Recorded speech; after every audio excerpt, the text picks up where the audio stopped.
Okay, so I've got this cool little pot that I made. It's basically a deep fryer. I bought it at Walmart. I've put in an end right here. Probably can't see it, but it's a ball joint that allows the wax. So this is my wax melter. It does great if I just want to do, 8 or 10 pounds of candles. So for today, we're just going to do a small batch. So if I can find my knife, I'm just going to add wax to it. I always fill it up, because you never know. I don't like to run out, so I just keep it full. So we're using the IGI 6006 soy paraffin mix. And actually, to tell you the truth, we use straight soy for a long time. And actually, I like this mix better. It's still considered, pure and soy, but there's not much paraffin. But what the paraffin, the little bit that's in there, what it does do for us is it allows our wax to hold the colors better,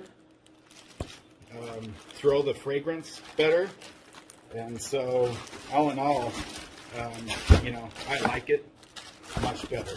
So I know my customers will. They've already commented on how much better, the throw is. So basically, I just chop these things up, and I put it in here and just let it melt down. So I'm going to put this stuff here away, turn this on just a little bit. So I'm just going to let that warm up, and I'm going to go. I'll be right back, and we're going to start putting the wicks in the jars. Okay, so we're going to start putting some of our wicks in these jars. So we're going to be using the 4-ounce jelly jar. We use a 4-ounce jelly jar, an 8-ounce jelly jar, and then I use a 16-ounce jelly jar as 3 of our stock sizes that we use on a everyday basis. So so we're going to be doing a few of each. So I'm just going to be taking some of these 4-ounce jelly jars out. I'm going to add some wicks to them. I don't know how many I'm going to need, but I'll just take the rest out of the box here. Now we also sell these. We sell these by the case on our website. So you can buy them by the each, or you can buy them by the case. This is how they'll come. So while I'm doing this, so these wicks that I'm going to put in here in the 4-ounce. I use the same wick on the 4-ounce and on the 8-ounce. It's a cotton core 443218 that we're going to use on these 4-ounce and the 8-ounce. And actually on the 8-ounce jars, it flows perfectly on there. But the 4-ounce, it's a little hot on the 4-ounce, but all in all, it's not bad. So I'm afraid that if I size down one wick, then it doesn't burn as well. So I don't know. It's all choice. So it's kind of like I tried to size these jars up, and it just didn't work out real well. So one thing you always want to really keep on hand with you is some alcohol, because you're gonna need it. You're gonna use it. One thing, if these jars are dirty, things tend to not want to stick on them. So stick in there. So I'll just go through it, wipe them out real quick. You get some alcohol on a paper towel. It goes pretty quick. So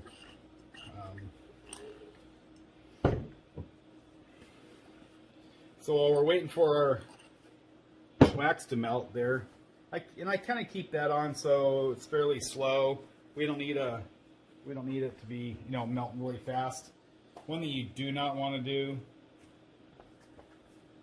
is you do not want this wax in here over like 190, 195. People don't realize, but wax is a bomb. It will explode. You know, people will make candles at home and they'll get it on their kitchen. You know, they'll do it on the stove and they don't keep an eye on the temperature. It'll get too hot and it'll blow up on the stove and they get burned. And so I just want to let everybody know, you know, always wear your safety gear. Keep an eye on your temperatures. Don't let them get too hot. Keep an eye on the flash points on your fragrance oils. You know, so you just definitely don't want things, you know, getting too hot. The flash point on our Cabernet fragrance oil is 200, but I don't even let our wax get to 200. 175 for me on the wax is enough. I add the fragrance oils at about 125, 130. You know, I can add it warmer, but there's just no reason. So how I set these, oops, did I move you? So how I set these wicks is just like this. So I take the wick, I just add some hot glue to it. Hopefully you guys can see, and I just put it right in the middle. Put it right in the middle. So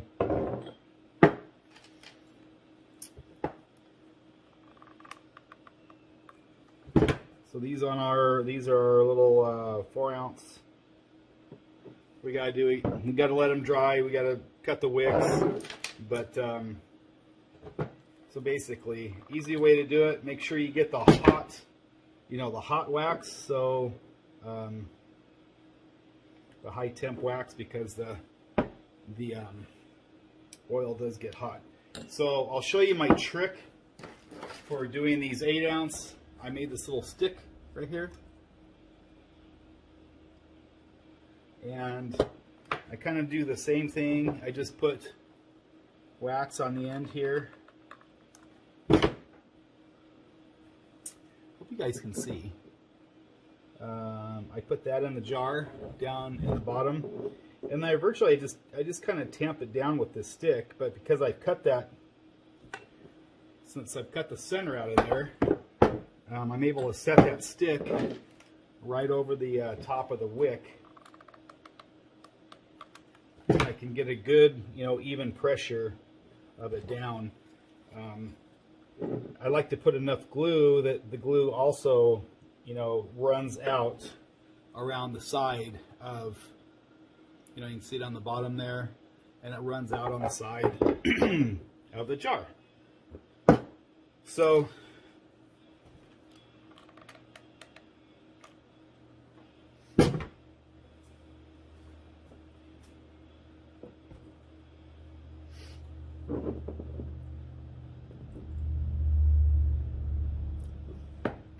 my glue gun just came unplugged.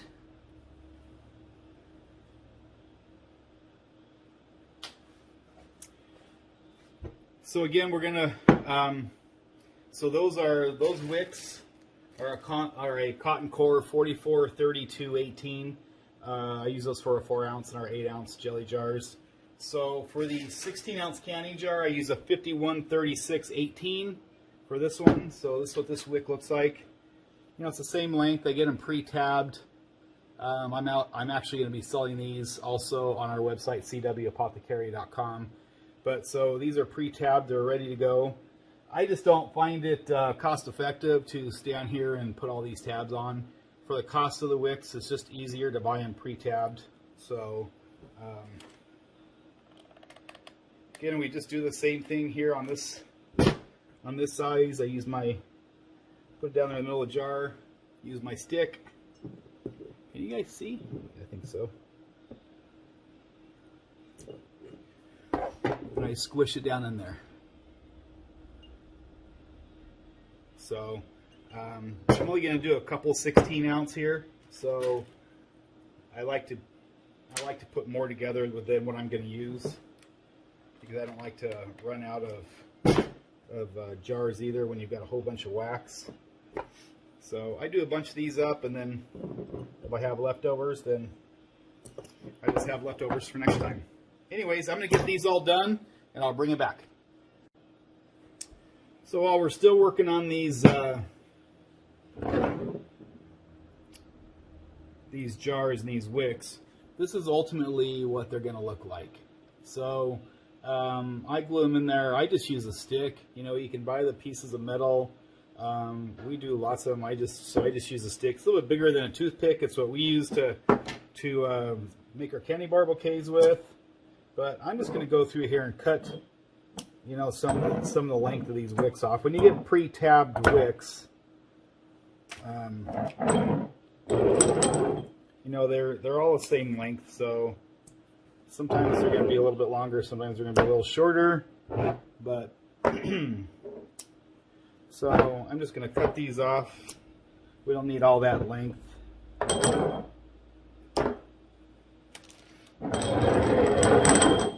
We'll need all that length on there.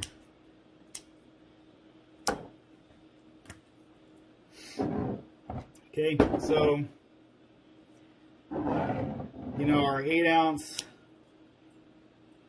I cut about an inch of that off those 8-ounce. You know, it's kind of it's a little bit too long also, so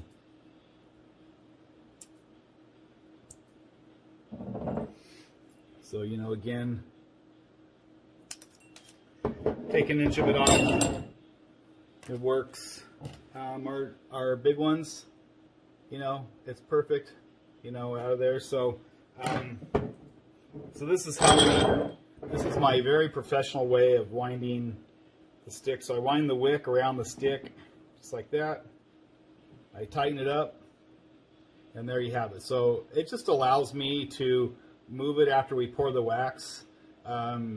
It won't stay there very well, where I think the metal tabs, they actually do stay a little bit better, but I don't know. I've always used these, call me old school, whatever, old ways, but I've always used them. I like to be able to tighten up the sticks on them.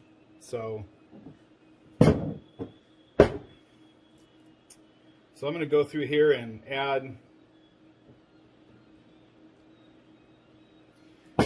sticks to all these. So here's, I'll show you the 4-ounce.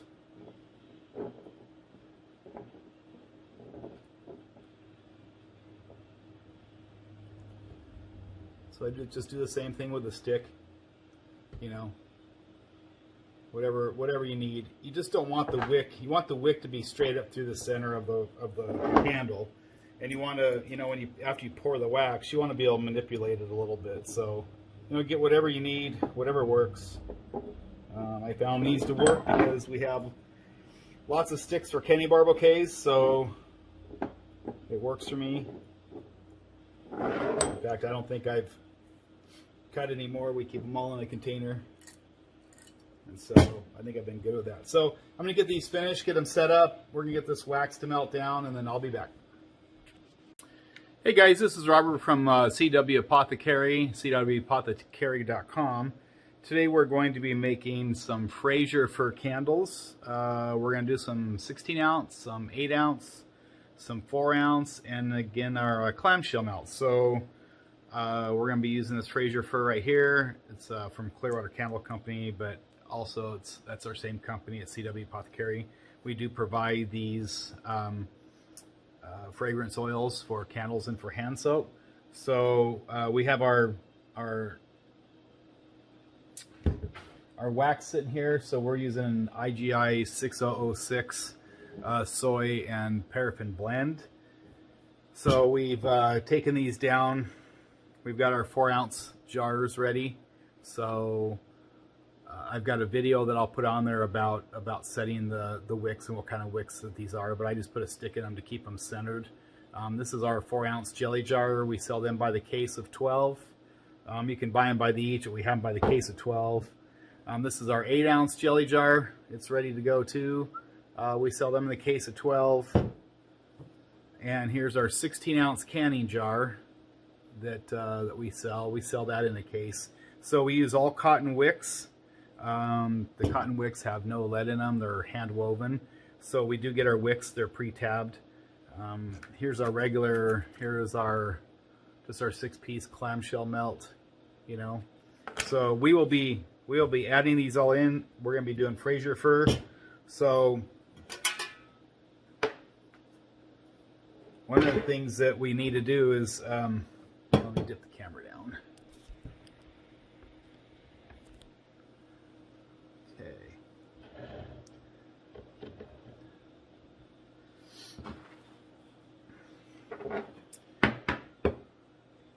So one of the things that I like to do is, this is my melter that I bought. It'll hold about 8 or 9 pounds of wax. So if you're just doing small batches like I am today, I'm just doing small batches. I did a Cabernet, I did a lavender, now I'm doing this Fraser Fir. You know, they're assorted batches. They've got different sizes in them. We're just filling orders for tomorrow and doing a little bit extra. It's not real cost effective for me to do assorted batches, but we're gonna, you know, for sake of video and get these done, get the orders filled, we're gonna get it done. So anyways, I drilled a hole in this deep fryer. This is one of the large deep fryers. I just got it at Walmart. Drilled a hole in it. I put a 3/4 inch ball valve in here and some 1/2 inch nipples in there. You know, it's not leaking bad. It leaks just a little bit out of the back, but not enough to really know about. But you know, for the cost of that, it's done really well. Anyways, so these are our chips, kind of old school for us. You know, we've been using these chips for a long time. I've been wanting to switch to liquid, but the problem for me in the liquid is we've been using these chips. But now that we're doing our artisan soap, we're probably going to eventually switch over to liquid, because we already use so much of our mica powders, you know. So we'll make the switch one of these days. Meanwhile, I like to take these chips and cut them down. So I'm going to put 3 forest green chips in here. So I'm going to use about 2.5 pounds, 2.25 pounds of wax in here to do this little batch. So I usually use 1 chip per pound of wax or so. So this will be a little bit darker, which is what I'm looking for because it's forest green, and this is our Fraser Fir, so I want it to be a little bit on the darker side. Okay, so that's our chips, and we're going to weigh this out. This wax is already ready. It's been up here. We've been doing all these all day, so this wax is ready. We're going to go ahead and tare this. Now we need 2.25 pounds of wax. Cutting these chips up is going to help it to melt down a little bit. So the forest green chips are, for some reason, they're harder than some of the others. But I just put some of the hot wax in here. It's about 190 degrees right now in there. So I just put it in there, and I don't know if you can still see some chips kind of floating around there. You want to make sure these chips get all melted, because if you don't get them melted, they will leave dark spots in your wax. You'll be able to see the chip, so you know you'll see it through the jar. You know, if you're doing these for home and they're not for resale, it's not really a big deal. But some of the colors, it's a little bit harder to get those chips to break down than some of the other colors. But as you can see, they're kind of broken down now. We got a good forest green color, so we're going to just add our wax.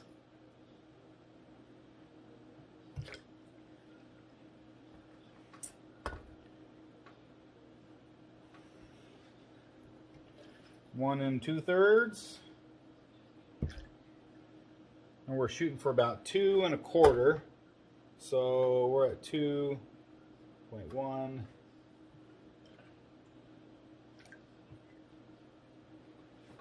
There we go. So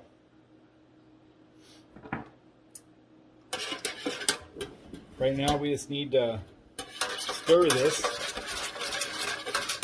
We need it to calm down, you know, get down to about 160 degrees. Right now it's 186.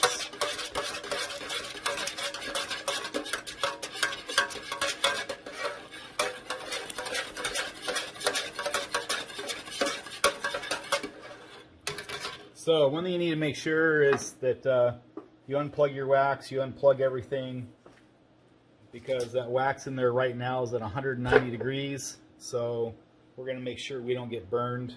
So make sure everything gets unplugged and cools down before you move it. So we're just going to let this wax, I'm going to keep stirring it in case some of those chips in there didn't get melted down. And yeah, so I'll come back here in a little bit when it cools down about 20 degrees, and we'll see you in a sec. Alright guys, we're back. So we've let this cool down a little bit. It's about, what, 160?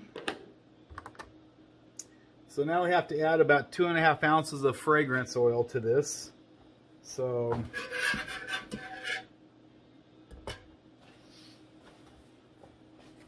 let's go ahead and tare it.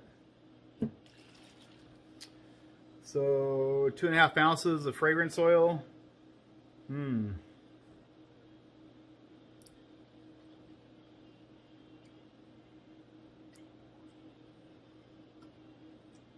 Oops, I put a little bit more in there, 2.9, so that's all right. So we got 2.9 ounces of fragrance oil in here.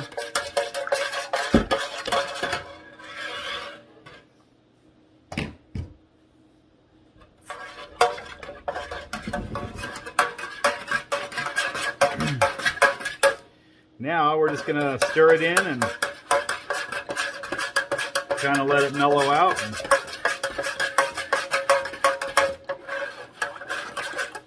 We'll be ready.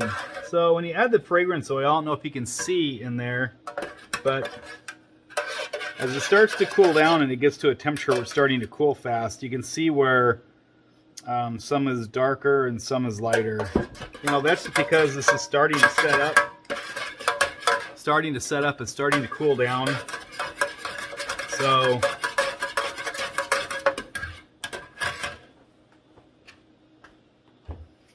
I like it to cool just a little bit more, you know, before we put them in the containers. I mean, we're at 149, so I mean, it's getting close. One thing I found out, if you let it cool too much, one, it gums up inside the container here. It's hard to get out, and two, it kind of pours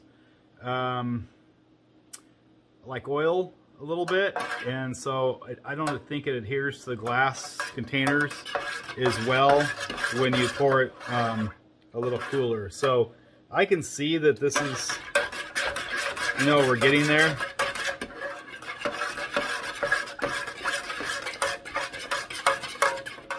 And one thing about this IGI 6006 is soy, when it starts to cool and set, it sets up. I mean, it starts to cool down and it sets up fairly fast, and so you don't get a lot of time.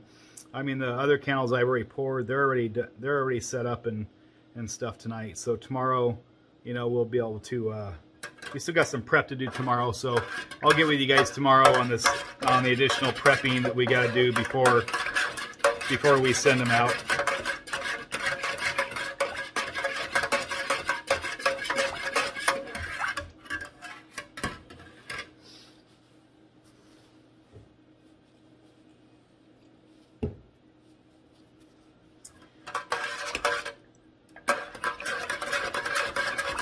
So I think I'm going to get ready to pour these in there.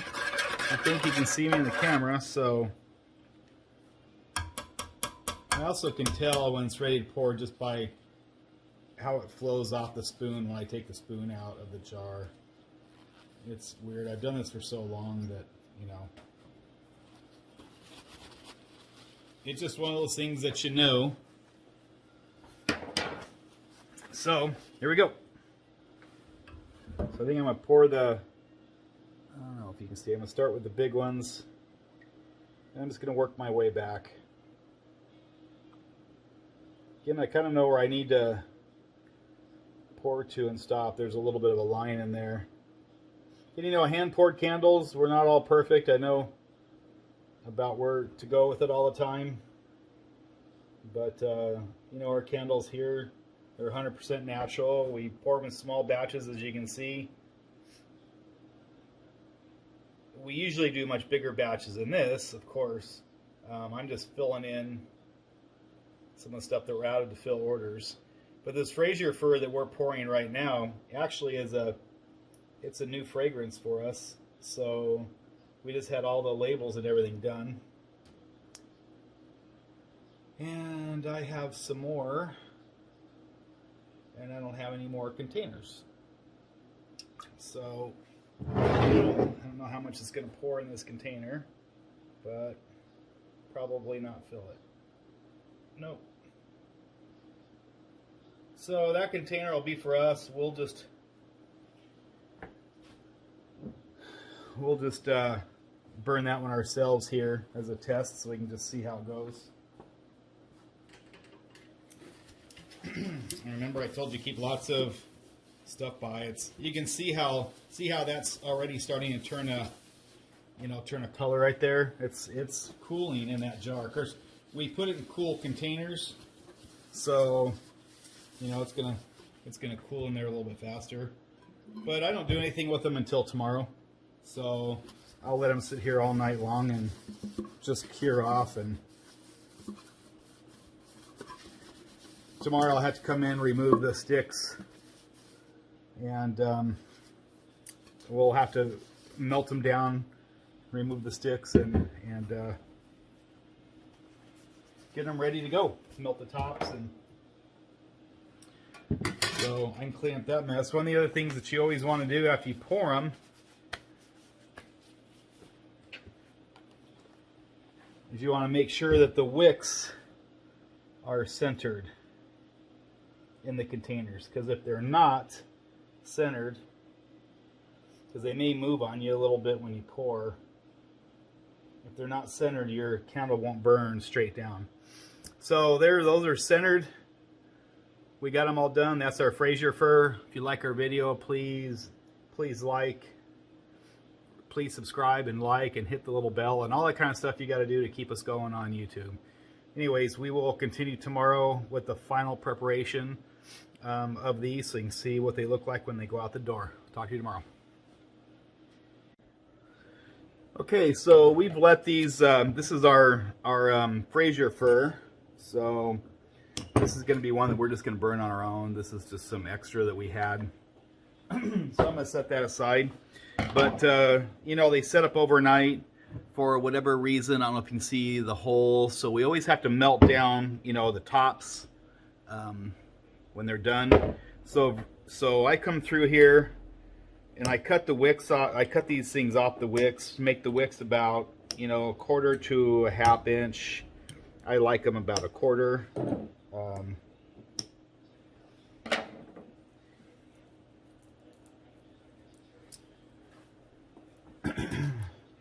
So I set those aside, get all of our wicks cut back, and so then we have to melt them down. So the 4 ounce here, they don't really need melted down too much. For some reason, they set up a lot better. But the bigger the candle, it seems the deeper that little hole gets. So anyways, I just swirl it around the top. I just get a small puddle there on the top. It just flattens it out. For some reason, the wax will concave in around the wick, and I think that's why we get this air spot next to the wick. So it didn't really do this when I was using the 100% soy wax. It does this now with the added paraffin, but it doesn't change the way it burns.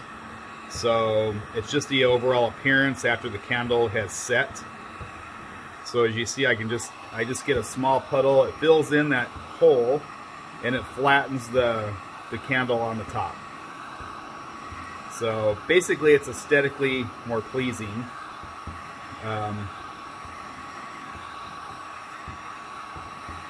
So these ones are a little bigger.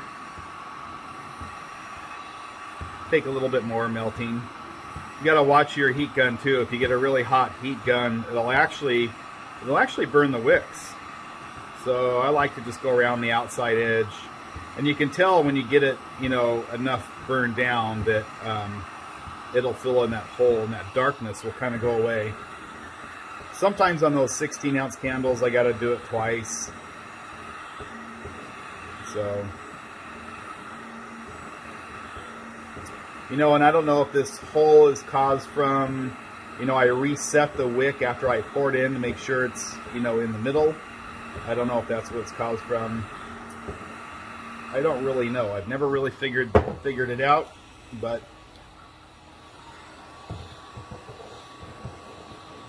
so I'll just take and flatten this out. Okay. So now we have that done. You know, we have to just let them set up now.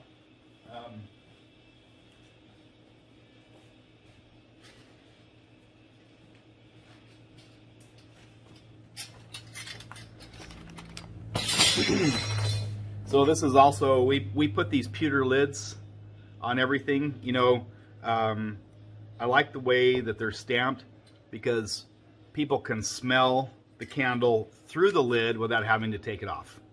And so I think that's better for the consumer. So we put these on all of our 4-ounce, 8-ounce, and 16-ounce candles that we sell.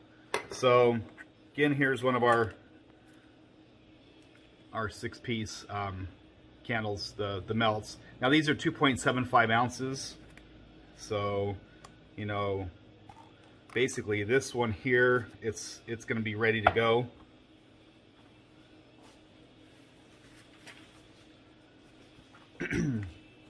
So we go from there on that to here. So we hang these like this. We hang them on our thing. If you go to our website, we've got displays on our website where we hang them. So I like the name to always be on one side. And so we just basically take the label and we put right across the middle like that. So when it's hanging, people can read it. You know, when it's setting down, they can read it. So we use this size label on a lot of our candles. So anyway, that's our finished melt. That's what it looks like when it's all said and done.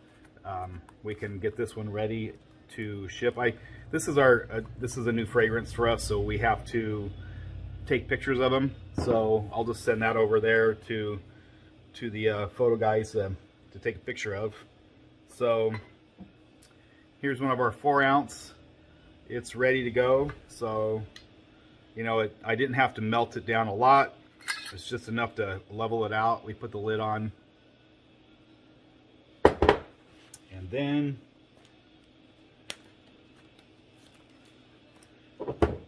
we add the label.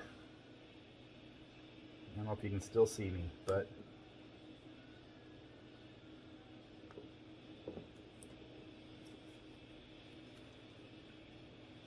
so this size label just barely fits this candle. So, you know, we put them on a shelf. You can smell the candle through the lid right there. So that works. We'll send it over there so we can take a picture of it. You know, these ones still have to settle out. I'm gonna go ahead and get the lids. We don't put the labels on till we sell them in case there's an issue. So we just put the labels on one of each size before we go. So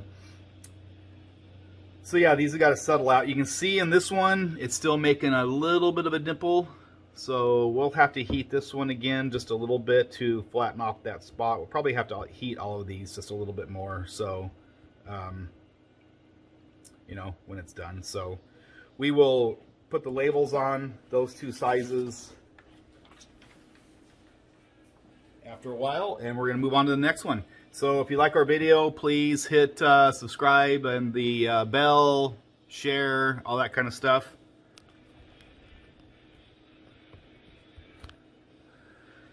So we just got done. So this is our Fraser Fir video for our candles. Please hit the like and share, and we're going to move on to the next. I think we will do our lavender next. Thanks.